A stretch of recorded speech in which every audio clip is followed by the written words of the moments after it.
नमस्कार, मैं हूं संजीव श्रीवास्तव। आप देख रहे हैं 4 PM।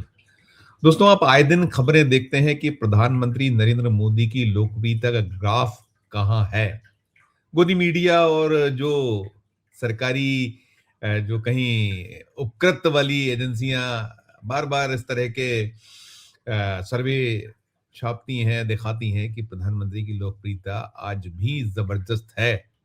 और उनकी तुलना में जो उनके पीछे जो लगे हैं दावेदार जो हैं प्रधानमंत्री पद के, उनकी हैसियत क्या। और खासकर जो तुलना होती है राहुल गांधी से होती है, और राहुल गांधी को कहाँ दिखाया जाता है और मोदी कहाँ दिखाए जाते हैं, बार बार आप देखते हैं। लेकिन सच्चाई छुपी हुई नहीं है। खासकर 2024 में तो आपने देख ही लिया, 400 पार का नारा था भारतीय जनता पार्टी का, एनडीए का। कहाँ टिके? 240 पर। और 240 भी कैसे हासिल हुआ, ये भी देश जानता है, बुझता है, पता है उसे कि इलेक्शन कमीशन ऑफ इंडिया ना हो तो चुनाव जीतने की जो जुगतबाजी के आरोप लगते हैं सरकार पर, जो लगता है बेईमानियों के आरोप, चाहे वो इलेक्शन कमीशन ऑफ इंडिया हो या केंद्र की सरकार हो, विपक्ष तो यही कहता है कि बीजेपी की विंग है, इकाई है इलेक्शन कमीशन ऑफ इंडिया, तो लाले पड़ जाएं। खैर, वो अपनी जगह। बार बार हम देखते हैं, अनेक बार होता है, प्रधानमंत्री के कार्यक्रम निरंतर होते हैं, चाहे वो चुनावी सभाएं हों। खैर, चुनावी सभाएं तो अपनी जगह, सरकारी जो कार्यक्रम होते हैं वहां कैसे भीड़ जुटाई जाती है, बहुत तेरे उदाहरण है। और कोई नई बात नहीं है, प्रधानमंत्री हो, मुख्यमंत्री हो, सरकारी कार्यक्रम हो, इसमें भीड़ जुटाने का जिम्मा तो जो स्थानीय प्रशासन होता है, सरकारें होती हैं, उन्हीं का होता है, किसी भी राज्य में हो। और कोई दल अछूता नहीं है, हर दल को करना पड़ता था, करना पड़ रहा है और आगे भी करते रहना होगा। लेकिन साल 2014 के बाद, जब से नरेंद्र मोदी जी ने प्रधानमंत्री पद संभाला है, तीसरा टेन्योर है उनका, ये सिलसिला बड़ा है। बहुत सारे कहते हैं ना बार बार कि खुलती हैं चीजें और खुलती चली आती, कैसे भीड़ जुटाई जाती है। अभी ये जो सारा मैंने इतनी भूमिका बांधी, इसलिए बांधी कि जो उत्तर प्रदेश है, उत्तर प्रदेश के नोएडा में जो गाजियाबाद है, उसमें एक अंतर्राष्ट्रीय हवाई अड्डा स्थापित हो चुका है, अंतिम रूप ले रहा है। अभी पहला चरण जो है उसका 28 जो आने वाली मार्च है, उस पे उसका पहला जो दौर है, शुरुआत होने वाली है। प्रधानमंत्री नरेंद्र मोदी उसका लोकार्पण करने वाले हैं, देश की जनता को सौंपने वाले हैं। और उसके सौंपने के पहले एक कंट्रोवर्सी सामने है। कंट्रोवर्सी वही है, भीड़ जुटाने को लेकर। गाजियाबाद के जो कलेक्टर हैं रविंद्र कुमार मादड़, उनके हस्ताक्षरों से एक दिलचस्प सा आदेश वायरल हुआ है। 4 PM उसकी पुष्टि नहीं करता है। हमने कोशिश की कि उनसे बात हो, नहीं हो पाई। लेकिन कुल मिलाकर वो जो वायरल आदेश है, उसमें उन्होंने अलग-अलग जो उनके मातहत हैं, कलेक्टर के जो सहयोगी साथी हैं उस जिले में, चाहे वो अपर पुलिस उपायुक्त हों, यातायात गाजियाबाद, चाहे वो संभागीय परिवहन अधिकारी, प्रशासन प्रवर्तन गाजियाबाद, या फिर जो समस्त जो सहायक संभागीय परिवहन अधिकारी प्रवर्तन गाजियाबाद, जिला विद्यालय निरीक्षक गाजियाबाद, बेसिक शिक्षा अधिकारी गाजियाबाद, प्रधानाचार्य जनपद के समस्त विद्यालय, 2 तरह की बातें उसमें। एक तो 800 बसों के इंतजाम की बात कही गई। 800 बसें करना था। ये किसको करना होगा? आरटीओ और बाकी पुलिस। और छुट्टी रख दी गई स्कूलों में। इसलिए इस आदेश में है, स्कूलों को भी भेजे गए थे कि उस दिन की छुट्टी, ऑनलाइन पढ़ाई करवा देंगे, लेकिन प्रधानमंत्री के कार्यक्रम में पहुंचना है। और कहीं जो खबरें चल रही हैं उसमें यह है कि 800 इंटू 30, 24,000 लोग जुड़ जाएं, बच्चे जुड़ जाएं, टीचर जुड़ जाएं और जो कर्मचारी हैं जुड़ जाएं, आ जाएं बसें भर भर के।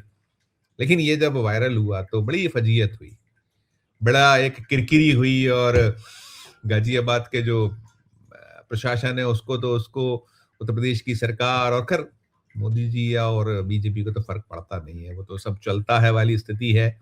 और भीड़ जुटती ही नहीं है। अब वक्त खत्म हो चुका है जब कोई सुनने आता था नेताओं को, और खासकर मोदी जी दावे करते रहे, बातें करते रहे। और इसकी अभी बहुत मीमांसा इसलिए भी हो रही कि जो देश में हाल है, जैसा मैंने कहा कि कोई नई बात नहीं है, भीड़ जुटाई जाती थी, जुटाई जा रही है और जुटाई जाती रहेगी। हाल क्या है देश की, स्थितियां क्या है? अभी पेट्रोल और डीजल की जबरदस्त किल्लत है।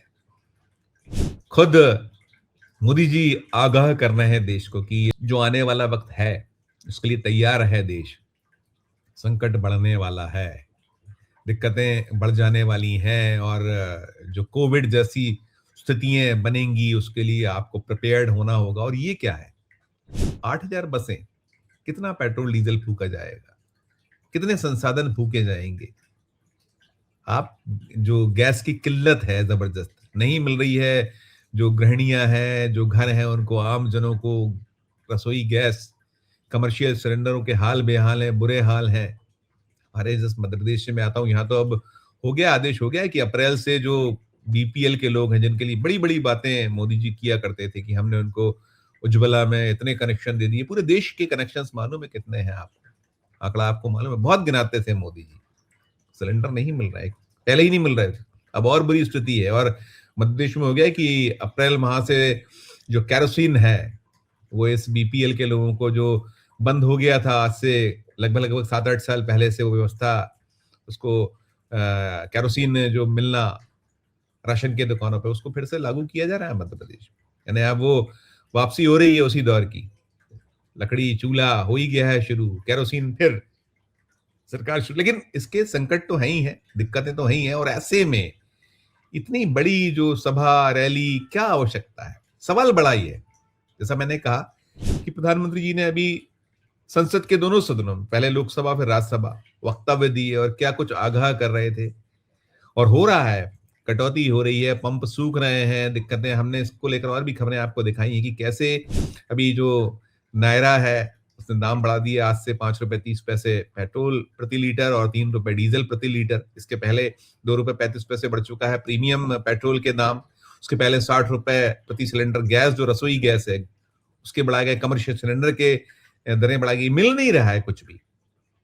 आप दावे करें, बातें करें, लेकिन फिर ये दूसरा जो पहलू है, पक्ष है, अरे आप एक साधारण तरीके से कर ले। कोई जरूरी है कि आप इतने लोगों को किराए की भीड़ लाएं, जुटाएं? जो अभी संकट है, उस संकट के दौर में वैसे तो आप जुटाते रहे हैं, जुटाता आपकी कहीं भी हो। बीजेपी की भी जो सभाएं होती हैं, रैलियां होती हैं या जो चुनावी सभाएं होती हैं, उसमें भी क्या कुछ होता है, छुपा हुआ थोड़ी है। सरकार को सारे जो क्रम है करना ही करना होते हैं। अब इसमें यह हुआ है कि जब ये पूरा का पूरा वायरल हुआ, हंगामा मचा, गाजियाबाद जो प्रशासन ने एक कह सकते हैं कि बड़ी मूर्खता, छुपता थोड़ी है सब कुछ, अब वापस लिया है इसको। 24 तारीख को आदेश हुआ था कि 800 बसें, स्कूल की छुट्टियां, फिर जब बोमा बम हुआ, हंगामा मचा तो 25 तारीख को फिर जारी किया गया। 25 तारीख के आदेश में देख लीजिए, कह दिया गया कि नहीं नहीं नहीं, ऐसा नहीं करना है। हो गया, खैर ये तो अपनी जगह है। लेकिन कुल मिलाकर आप वाहवाही के चक्कर में, जैसे ये जो एयरपोर्ट है, 2.5 दशक बाद, अब 25 साल हो रहे हैं, मोदी जी तो कॉलर ऊंची करेंगे, बताएंगे देखिए हमने कर डाला है। पहला जो चरण है, फर्स्ट फेज में करीब 1 करोड़ 20 लाख यात्रियों को लाभ मिलने की बातें हैं। फिर उसके बाद 3 करोड़ होगा ये सेकंड फेज में, थर्ड फेज में 5 करोड़, और फिर फोर्थ जो फाइनल होगा विस्तार तो 7 करोड़ है। अच्छी बात है। जो हमारा इंदिरा गांधी इंटरनेशनल हवाई अड्डा है दिल्ली में, उसमें जो जिस तरीके की दिक्कतें पैदा होती हैं उससे कुछ निजात मिलेगी, कम होगा, अच्छी बात है, बढ़िया बात है। प्रोजेक्ट तो पहले 2.5 दशक पुराना प्रोजेक्ट है।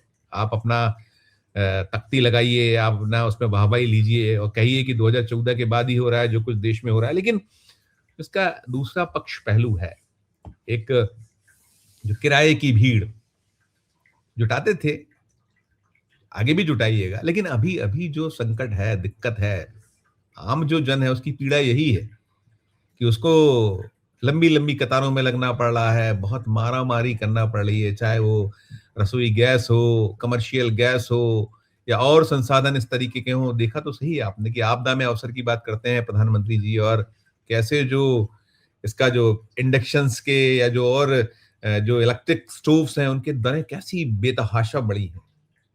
हलाकान है लोग, इस पे ध्यान नहीं है। आपदा में अवसर इन्हें अपने जो बार बार आरोप लगते हैं कि उद्योगपतियों के लिए ही है यह सरकार, फायदा पहुंचते रहे, होता रहे, लेकिन ये जो है सारा सिलसिला, इस पे नहीं ध्यान है।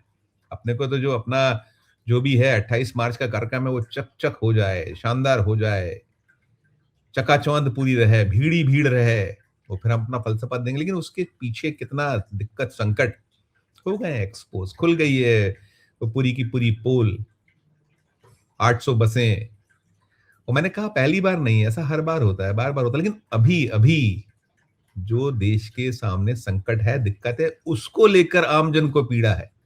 माले मुफ्त दिले बेरहम तो है ही भारतीय जनता पार्टी, भले ही उसने दावे कभी किए होंगे, वो तो खत्म हो गया कि पार्टी विद द डिफरेंस, सब खत्म है। ना शुचिता है, ना कोई और जो सारे जुमले होते थे, अब तो ये मोदी शाह की बीजेपी, यहाँ कुछ भी संभव है। तो ये है, सीन है, दृश्य है। और बहाना था, पैसे बच गए।